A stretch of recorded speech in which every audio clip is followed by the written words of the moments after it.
하겠습니다. 제가 오늘 처음으로 우리 성도님들에게 고백할 것이 한 가지가 있습니다. 좀 충격이 크실 수도 있으니까 자, 우리 미리 심호흡을 한번 할게요. 크게. 자, 심호흡 하세요. 자, 놀랄 준비 다 되셨습니까? 아마 이 사실은 저희 형도 동생도 그리고 저희 와이프도 모르는 사실일 것 같은데, 사실 저에게는요, 저희 조상님으로부터 물려받은 땅이 있습니다. 뭐가 있다고요? 별로 놀라지 않으시는 거 보니까 다들 어디에 한 10,000평 정도 아니면 집문서 한 3개 정도 다들 가지고 사신가 봐요. 제가 지금 여러분들에게 농담하는 게 아니라 정말 제 명의로 된 땅이 있습니다. 그래서 앞으로 우리 성도님들 저에게 잘 보이시길 바랍니다. 왜냐하면 혹시 몰라, 그 땅이 재개발이 돼서 혹시 빌딩이 세워지고 땅값이 막 50배 올라버린다면, 만약에 정말 그런 일이 일어난다면 제가 약속하겠습니다. 우리 성도님들 다 모시고 필리핀 세부 아니면 어디 가고 싶으세요? 저희 하와이? 자, 약속하겠습니다. 땅값 오르면 제가 우리 모든 성도님들 데리고 하와이, 세부 둘 다 해외여행 시켜드리겠습니다. 그러니까 오늘부터 특별히 조성민 목사의 땅값이 제발 50배 뛰게 해달라고 뜨겁게 중보기도 해주시기를 간곡히 부탁드리겠습니다. 자, 그런데 사실 그 땅은요, 저와 여러분들이 오늘부터 천국에 들어갈 때까지 금식하며 기도한다 한들, 혹은 우리 은규가, 제가 죽고 우리 은규가 그 땅을 물려받아서 우리 은규가 100살이 되었다고 한들, 거기에 땅값이 오를 확률은 사실 0%입니다. 왜냐하면 이 땅은요, 지리적으로 시골 중에서도 누구도 찾지 못하는 깡촌에 있기 때문이에요. 그리고 사실 이 땅은요, 어떤 땅이냐면 먼저 천국에 가신 우리 조상분들이 묻혀있는 맷동입니다. 맷동. 그러니까 혹시 또 예배 마치고 목사님 저 한 50평만 주시면 안 됩니까? 또 우리 수원이 그러지 마시고, 자, 우리 이 땅에 보물을 쌓아두지만 어디에 쌓아놓으라고? 하늘에 천국의 평수와 상급을 부지런히 쌓으시기를 축복합니다. 제가 왜 오늘은 갑자기 맷동 이야기를 여러분들에게 말씀을 드렸냐면, 저도 사실 그 땅을 물려받고 싶어서 물려받은 게 아니라 저희 가문에 큰아빠가 2분이나 계시는데, 첫째 큰아빠는 딸이 4, 둘째 큰아빠는 딸이 3. 그래서 유일하게 아들이 있는 집안이 어느 집안이다? 우리 조규성 목사님 막내 아들 집안이에요. 그래서 어쩔 수 없이 저도 받기 싫어도 그 땅을 물려받게 되었습니다. 아마 우리 성도님들도 잘 아시겠지만 저희 첫째 큰아버지는 장로님이시고 저희 둘째 큰아버지는 목회자 목사님이십니다. 그래서 뭐 저희 가문에 땅과 묘를 가지고 있다고 해서 뭐 저희가 조상님들한테 뭐 그 제사를 드린다거나 아니면 뭐 드라마에 나오는 장면처럼 거기 가서 뭐 소주를 뭐 따라 드린다거나 그런 거 일제히 없고, 제가 안 가본 지가 요새 꽤 된 것 같은데, 원래는요 1년에 딱 한 번씩은 꼭 제초 작업을 하러 저희 큰아버지를 따라 그 맷동에 종종 찾아갔던 적이 있었습니다. 자, 그런데 1년에 이 맷동을 한 번씩 가게 되면요, 저희의 땅이 도대체 어디에 있는지, 묘는 어느 자리에 있는지 찾기가 너무너무 힘들어요. 왜 그럴까요? 물론 그 묘가 너무 산 속에 있는 것도 있겠지만 1년에 딱 한 번만 가다 보니까 그곳에 잡초가 저의 키의 거의 3분의 2만큼 자라있고 또 무성하게 막 여기저기 자라있다 보니까 정말 제초 작업을 하지 않으면 여기에 묘가 있는지 누가 주인인지 누가 묻혀있는지 분간이 안 될 정도입니다. 자, 그리고 제초 작업이 또 쉬운 것도 아니에요. 한 번씩 가면요 정말 아침 일찍부터 저녁 해가 질 때까지 해야 될 정도로 일이 정말 많았는데, 항상 저는 이 제초 작업을 할 때마다 이런 생각이 들었어요. 아니, 이놈의 잡초들은 한 번만 뽑으면 그 뒤로는 다시는 좀 안 자라면 안 될까? 아니면 기왕 우리가 작업을 하는 김에 잡초가 아예 자라지 못하도록 아예 이 땅을 갈아엎어 버리든가, 아예 새롭게 기경을 해가지고 다시는 내가 이 고생을 하지 않도록 그렇게 좀 우리 가문에서 좀 손을 써주시면 안 될까? 이런 생각을 종종 하게 됐습니다. 자, 여러분, 이 잡초는요, 그 어떤 식물보다 생명력이 가장 강하다고 합니다. 또한 잡초는 다른 식물보다 먼저 이 물의 양분 그리고 그 수분을 빨아들이는 습성이 있대요. 그리고 이 잡초의 줄기와 잎들이 햇빛까지 다 가려버리기 때문에 이런 잡초가 무성한 자리에 아무리 좋은 식물을 심어도 좋은 열매를 거둘 수 있어요, 없어요? 잡초가 무성한 곳에는 결코 좋은 열매를 거둘 수가 없습니다. 하지만 아무리 생명력이 강한 잡초라고 할지라도 뿌리까지 조금도 남김없이 완전히 제거하여 뽑아버린다면 그 개체는 다시 자라나지 않는다고 합니다. 하지만 만약에 잡초의 뿌리가 조금이라도 미세하게라도 남아있다면 또 강한 번식력 때문에 순식간에 잡초가 그 주변을 뒤덮어 버릴 수밖에 없다고 합니다. 자, 그래서 농부들은요, 이 잡초를 뽑을 때 대충 뽑지 않고 뿌리까지 완전히 제거를 하기 위해 노력을 많이 한다고 해요. 자, 그런데 여러분, 세상에만 잡초가 존재하는 것이 아니라 저와 여러분들의 인생, 저와 여러분들의 영혼의 밭, 마음의 밭에도 좋은 열매, 선한 열매, 회개에 합당한 열매를 맺지 못하게 만드는 잡초가 존재한다고 합니다. 그 잡초가 여러분 뭘까요? 바로 죄입니다.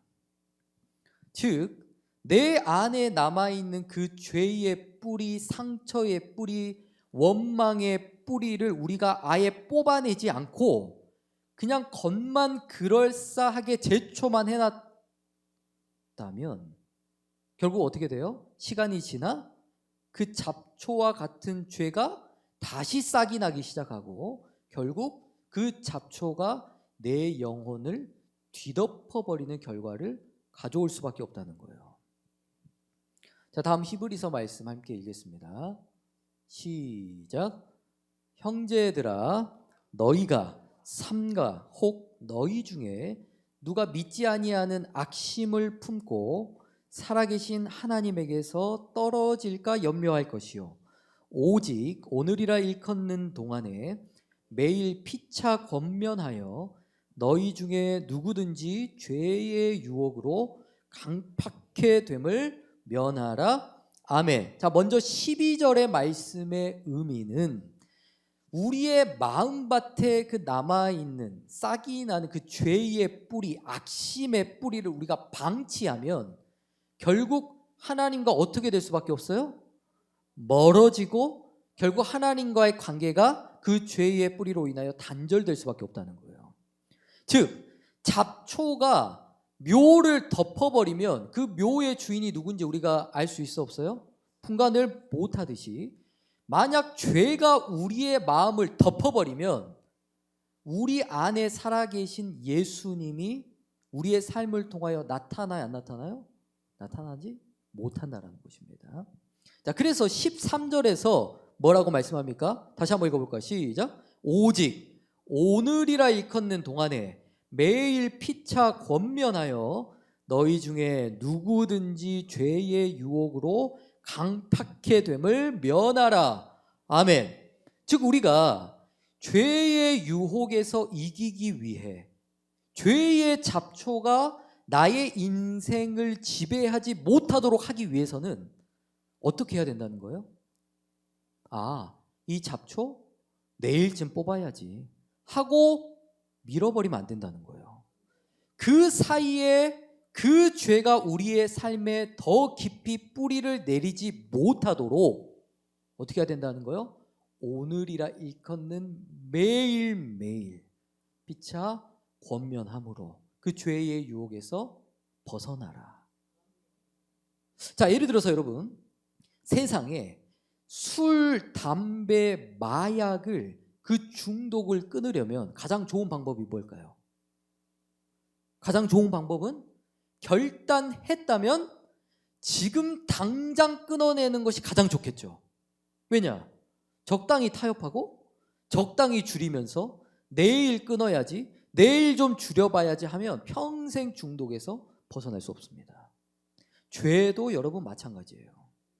왜 13절에 오늘이라 일컫는 매일이라는 말씀을 했냐면, 내가 그 죄를 만약 오늘 결단하여 끊어내지 못하면 내일은 더 힘들어지고 모레는 그 죄에 우리가 아예 중독이 되어버려서 그 죄를 벗어날 수 없는 상황에까지 이를 수도 있다라는 것입니다. 자, 오늘 본문의 말씀은 지난주와 연결이 되는 말씀인데 그래도 일주일이나 지났으니까 자, 1절에서 3절 말씀 다시 한번 읽겠습니다. 시작. 이스라엘이 시딤에 머물러 있더니 그 백성이 모압 여자들과 음행하기를 시작하니라. 그 여자들이 그 신들에게 제사할 때에 백성을 청하매 백성이 먹고 그들의 신들에게 절함으로 이스라엘이 바알볼에게 부속된지라. 여호와께서 이스라엘에게 진노. 아멘. 자, 우리가 지난 시간에 나눴지만 1절에 시딤에 머물러 있더니 라는 말이 무슨 뜻이었죠? 히브리어로 야샤브, 즉 사무엘하 11장 1절에 이스라엘의 온 군대가 출전할 때 다윗이 홀로 예루살렘에 그대로 있더라, 머물러 있더라. 동일하게 야샤브가 사용이 됐는데, 즉 야샤브는 앉다, 머물러 있다, 눌러 앉다, 영적으로 나태해졌다, 영적으로 해이해졌다, 이런 부정적인 뜻을 가지고 있다고 했습니다. 그러니까 무슨 뜻이냐면 우리가 죄라는 그 쓴뿌리에 노출이 되기 가장 좋은 때, 가장 좋은 시기가 언제라는 거예요? 할 일이 없을 때, 시간과 체력이 남아 있을 때, 좀 더 자자, 좀 더 눕자라는 육신을 이기지 못할 때라는 것입니다. 제가 군대를 전역한 지가 어느덧 13년이라는 세월이 흘렀는데 지금은요, 군대에 핸드폰이 허용됐다는 거 아시죠? 그래서 일과가 끝나거나 아니면 주말에는요, 그냥 마음껏 핸드폰을 군인들이 사용할 수 있다고 하더라고요. 하지만 제가 군 생활을 했던 당시에는요, 핸드폰이고 뭐고 아무것도 없었어요. 새벽부터 일어나서 구보 뛰어야죠. 일과해야죠. 일과 끝나면 또 야근해야 되죠. 뭐 불침번, 탄약고 근무 서야 되죠. 또 조금 쉬려고 누우면은 선임들이 할 것이 없으니까, 핸드폰이 없으니까 맨날 족구하자, 축구하자, 뭐 하자. 그러다 보니까 정신이 없는 거예요. 그래서 눈만 뜨면 일하고 눈만 감으면 잠에 드니까 군인들이 죄 지을 틈이 있었을까 없었을까요? 죄 지을 체력과 여건이 됐을까 안 됐을까요? 자, 하지만 그렇게 혈기왕성한 20대 초반의 청년들에게 여러분, 핸드폰을 준다, 여유를 준다, 월급을 수백만 원 준다, 주말마다 자유롭게 외출을 허락해 준다.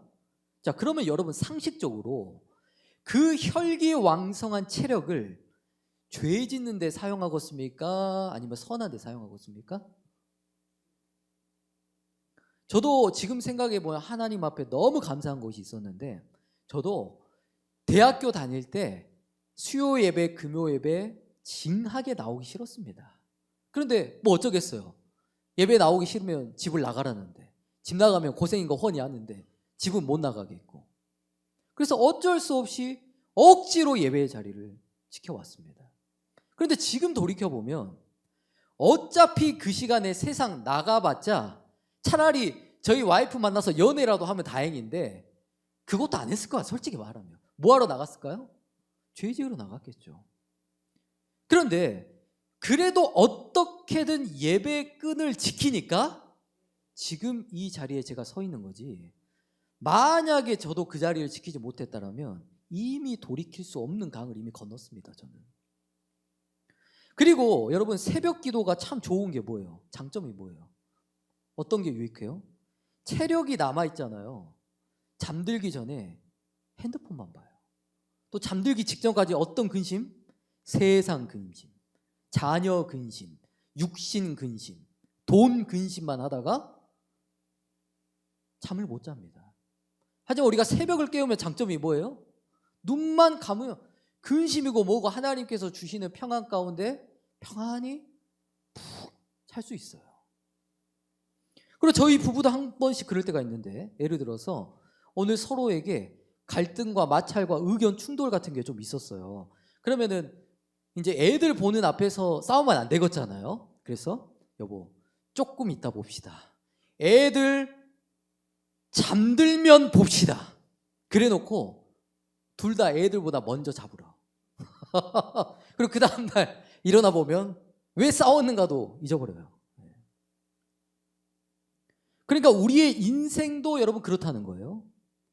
왜 목사님께서 저와 여러분들에게 영적인 일, 예배하는 일, 기도하는 일, 순종하는 일, 교제하는 일, 전도하는 일에 오로지 우리가 힘써야 한다고 항상 강조하시는 거냐면, 그렇지 않으면 우리의 삶에 기도하기를 쉬는 죄를 범하는 틈, 육신의 소욕이라는 틈, 음행이라는 틈, 불순종이라는 틈, 좀 더 자자 눕자라는 나태함이라는 죄가 틈타기 때문입니다.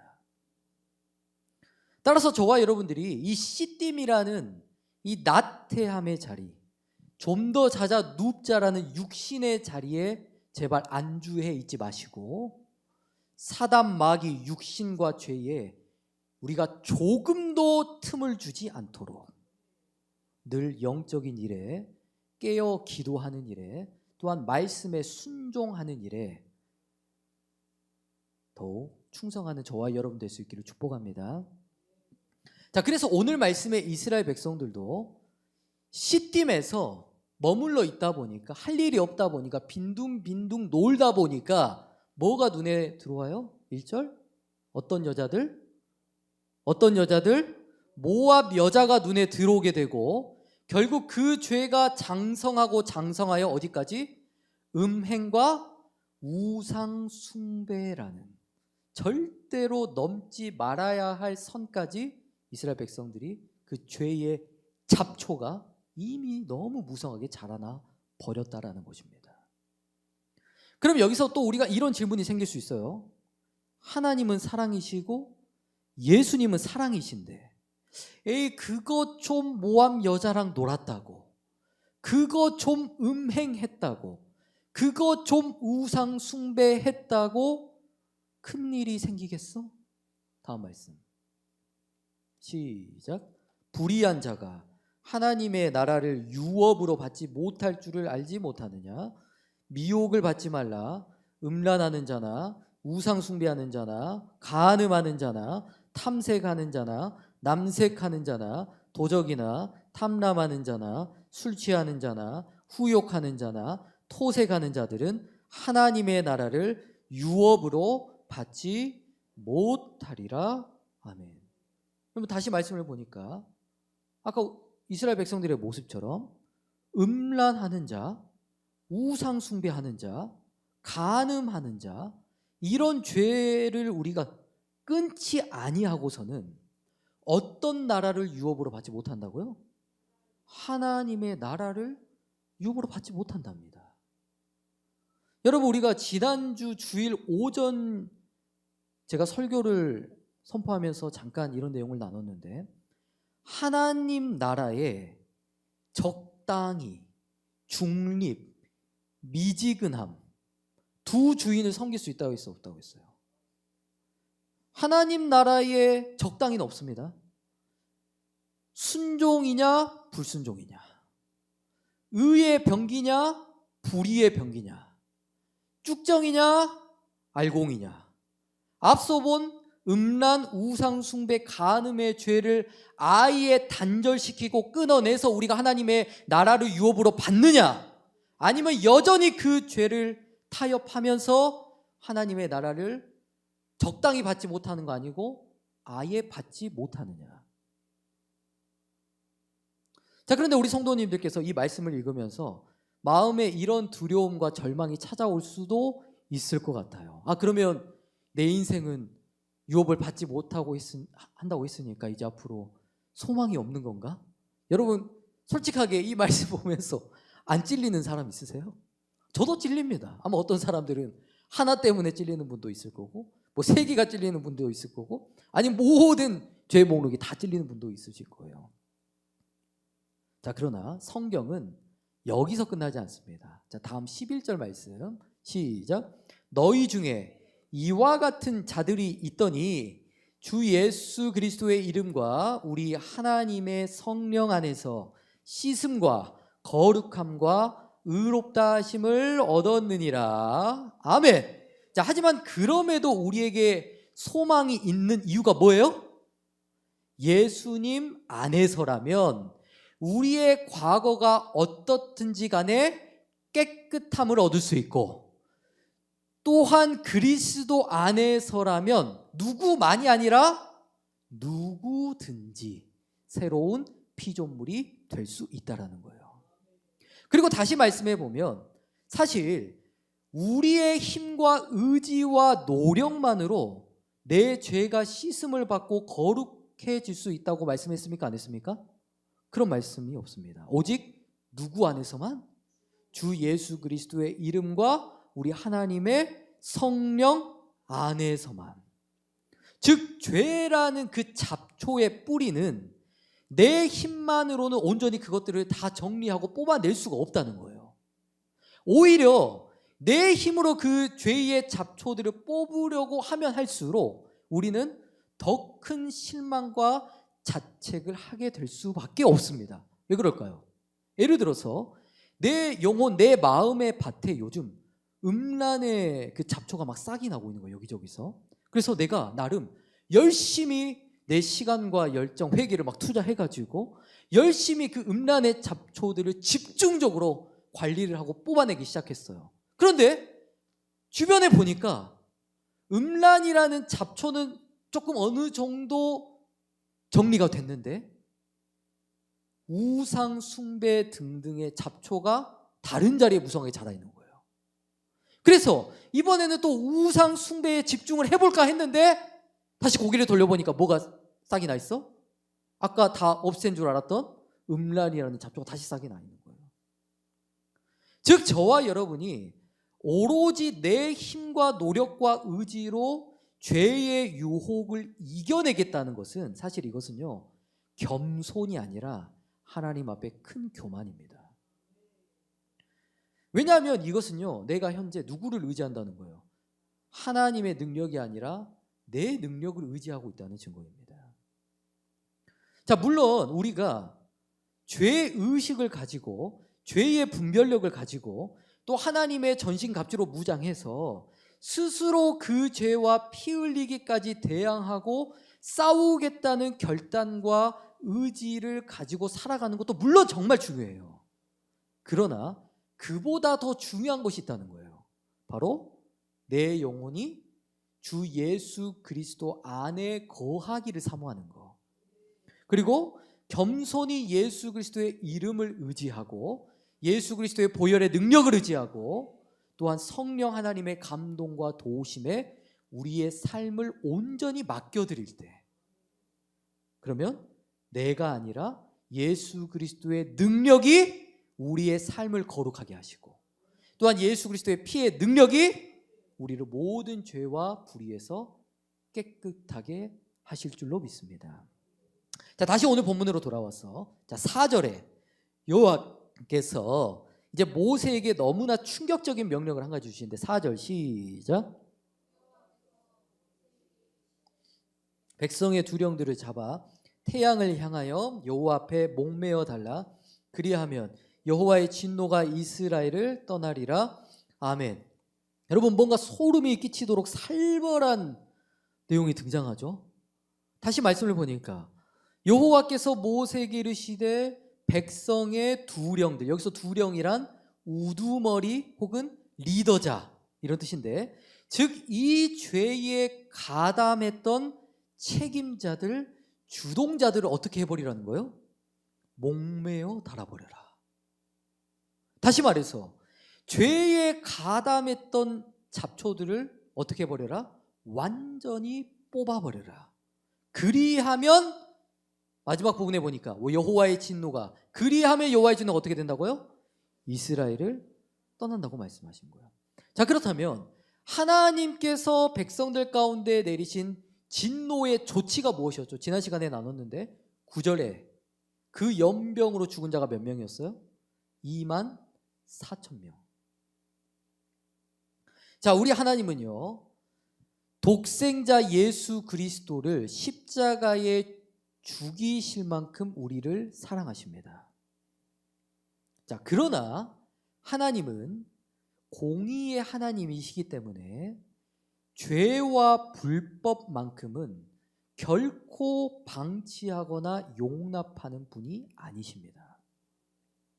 자, 그래서 물론 우리 성도님들께서 이 4절의 말씀을 보면서 하나님께 뭔가 너무 하나님이 잔인하다라는 느낌을 받으실 수도 있는데, 사실 이 심판은 하나님께서 이스라엘 백성들을 사랑하지 않아서가 아니라 백성들을 사랑하기 때문에, 그리고 공동체를 죄에서 정결하게 하고 치료하기 위한 사랑의 조치였다라는 거예요. 여러분, 쉽게 예를 들어서 자, 어떤 사람이 심각한 암에 걸렸다고 한번 생각을 해보겠습니다. 자, 그런데 그 암덩어리를 의사 선생님이 아무런 조치도 하지 않고 그냥 방치해버리면 어떻게 되겠어요? 결국 그 암은 온몸에 전이가 될 뿐만 아니라 생명까지도 위협을 받게 되겠죠. 또 예를 들어서 우리 은우와 은규가 동환이 형을 따라서 집에서 불장난을 하네. 아니면 막 위험한 칼을 가지고 노네. 그럼 그것을 가만히 지켜만 보고 있을 부모가 세상에 있을까요? 만약 그러한 위험한 행동을 하는데도 부모가 훈육을 하지 않고 바로잡지 않고 방치해버린다면 그것은 사랑이 아니고 뭐예요? 방임, 유기입니다. 만약 하나님께서 오늘 이스라엘 백성들의 죄를 단호하게 무섭게 다루지 않으셨다면 여러분 어떻게 됐을까요? 이스라엘 백성들은 암과 같은 그 죄를 쉽게 간과하게 될 것이고, 결국 작은 누룩이 온 덩이에 퍼지고 전염되는 그런 결과를 가져올 수밖에 없었다는 거예요. 자, 그래서 계시록 3장 19절 말씀에 내가 사랑하는 자를 책망하여 징계하노니, 뭐라고요? 내가 사랑하는 자를 책망하여 징계하노니 그러므로 내가 열심을 내라 회개하라. 이 말씀처럼 오늘 하나님께서 이스라엘 백성들의 죄를 단호하게 다루시고 또한 그들에게 역병을 내리셔서 24,000명을 쓸어버리신 이유는 그들을 사랑하지 않아서가 아니라 사랑하기 때문에, 또 회개의 기회를 주시기 위해서, 또한 그 죄의 뿌리를 그들이 적당히가 아니라 완전히 도려내기 위한, 즉 이스라엘 백성들을 다시 살리시기 위해 꼭 필요한 수술의 과정이었다는 거예요. 수술의 과정. 자, 그리고 이어지는 5절 말씀 읽겠습니다. 시작. 모세가 이스라엘 사사들에게 이르되 너희는 각기 관할하는 자 중에 바알 부올에게 부속한 사람들을 죽이라 하니라. 자, 6절 시작. 이스라엘 자손의 온 회중이 회막문에서 울 때에 이스라엘 자손 한 사람이 모세와 온 회중의 목전에 미디안의 한 여인을 데리고 그 형제에게로 온지라. 아멘. 자, 이 말씀 6절 말씀이 정말 중요한데요. 자, 먼저 시작 부분에 보면 이스라엘 자손의 온 회중이, 그러니까 온 이스라엘 백성이 지금 회막문에서 뭘 하고 있다고요? 뭐 하고 있어요? 울 때에 울고 있다는 거예요. 자, 그렇다면 백성들이 지금 왜 울고 있을까요? 왜 울고 있을까? 뭐 회개의 눈물, 아니면 뉘우침의 눈물로 우리가 해석을 할 수도 있겠고, 아니면 지금 역병 때문에 지금 주변의 가족과 형제들이 죽어가고 있는 걸 지금 눈앞에 목격을 하고 있잖아요. 그래서 잠깐 악어의 눈물을 흘리면서 이 위기를 모면하고 싶었던 것은 아니었을까, 뭐 이런 해석도 있습니다. 자, 그런데 그 뒤에 내용을 보시면 이스라엘 백성들이 울고 있을 때 누가 등장하죠? 한 사람.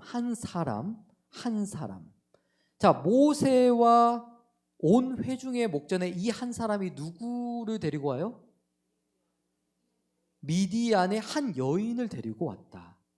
자, 참고로 1절 말씀에 보면 이스라엘 백성들이 어떤 여인들과 음행했어요? 모압이었습니다. 근데 갑자기 왜 6절에서는 난데없이 미디안 여자로 바뀌었을까요? 사실 모압과 미디안은요, 한 통속입니다. 그러니까 끼리끼리 죄짓고 또 끼리끼리 이스라엘의 거룩함을 깨뜨리려고 하는 그런 악한 권세, 동맹국이었다라고 보시면 돼요. 자, 그리고 이 말씀에서 미디안 여인을 데리고 왔던 한 사람, 이 한 사람 남자의 정체가 누구냐면 14절에 보시면 이름이 시므리. 찾으셨나요? 시므리. 자, 그리고 이 시므리는 어떤 사람이에요? 시므온 지파의 족장이라고 말씀합니다. 시므온 지파의 족장. 자, 그리고 또 다시 말씀해 보면, 자, 또 중요해요.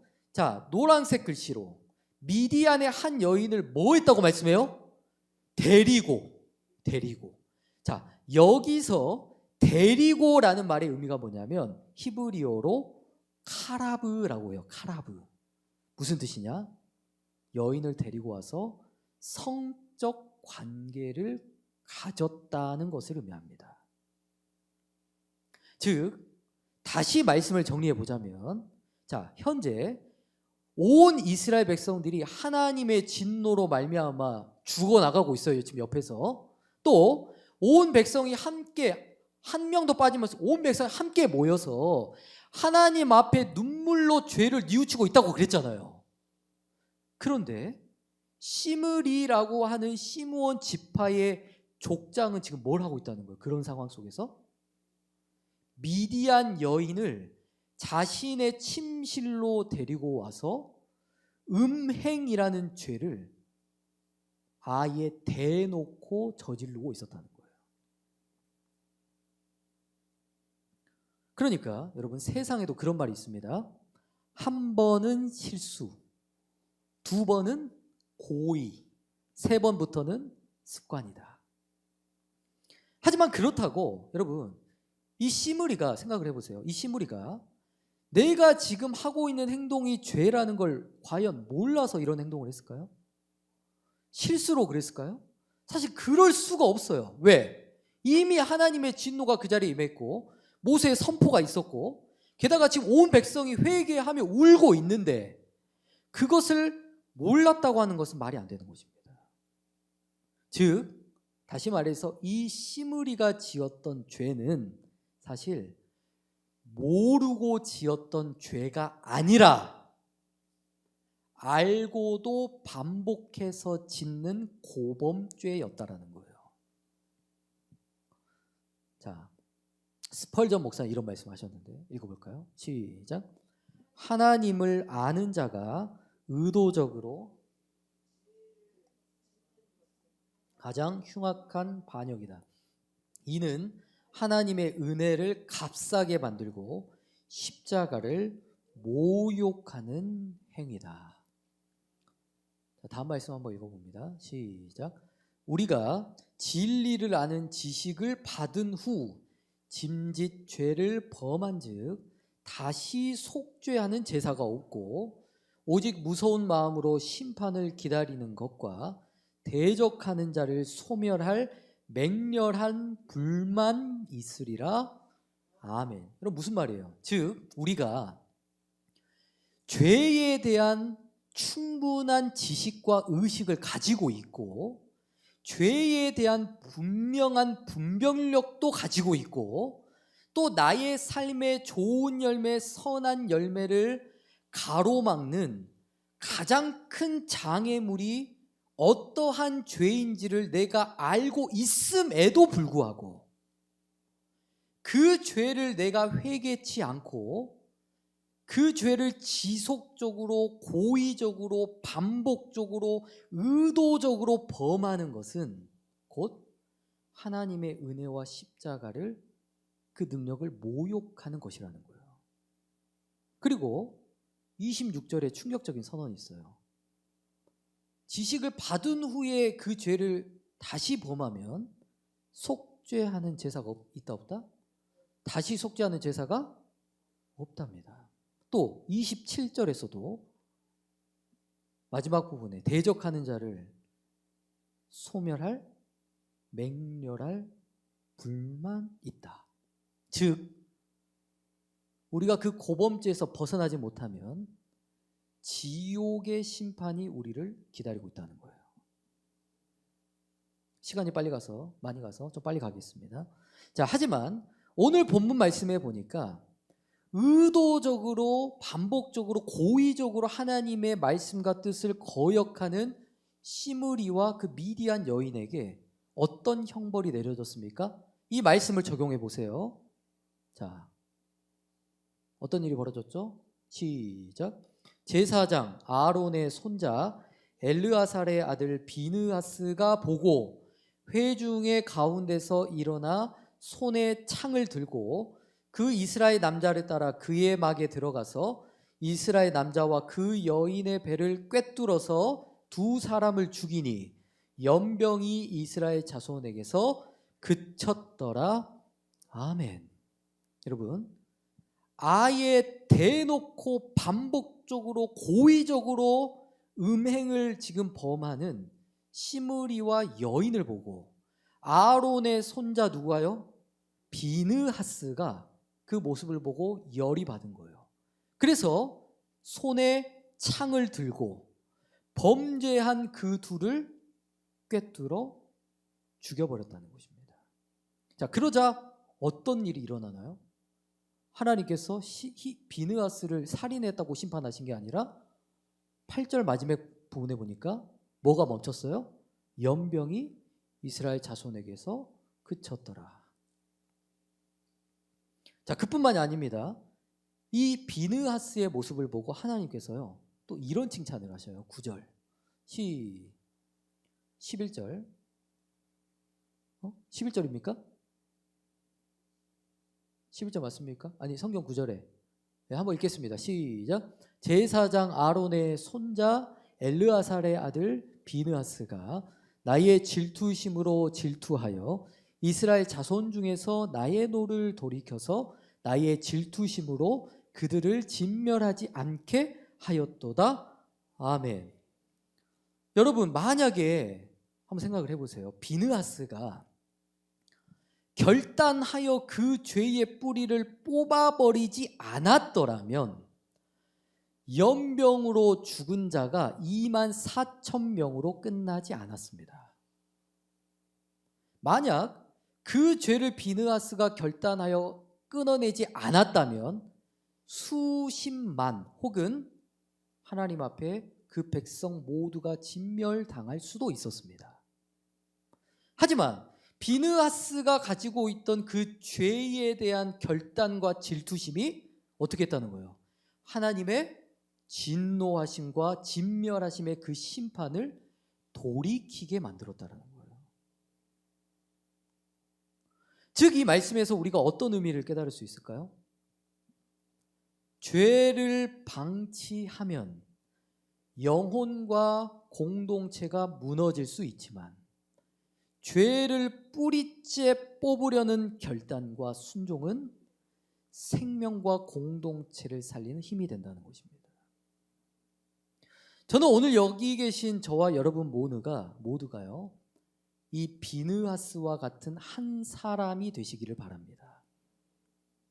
우리도 이 시간 하나님의 말씀을 듣고 보고 깨달았다면 그 죄를 나의 삶에 더 이상 방치하는 것이 아니라 또한 그 죄를 의도적으로 고의적으로 다시 범하는 그런 시므리와 같은 모습이 아니라 비느하스처럼 그 죄를 어떻게든 끊어내겠다는, 내 삶에서 그 죄의 뿌리를 완전하게 도려내겠다는 이런 거룩한 결단, 이런 거룩한 죄에 대한 질투심이 저와 여러분들에게도 있게 되기를 축복합니다. 하나님께서는요, 저와 여러분들의 그 결단과 순종을 통해서 나의 삶에 하나님의 나라와 뜻을 이루어 가시고, 또한 여러분들의 그 결단과 순종을 통해서 여러분들의 가정이 회복이 되고 자녀가 회복이 되고 또한 이 공동체가 그리스도 안에서 온전케 되는 축복과 은혜를 허락해 주실 줄로 믿습니다.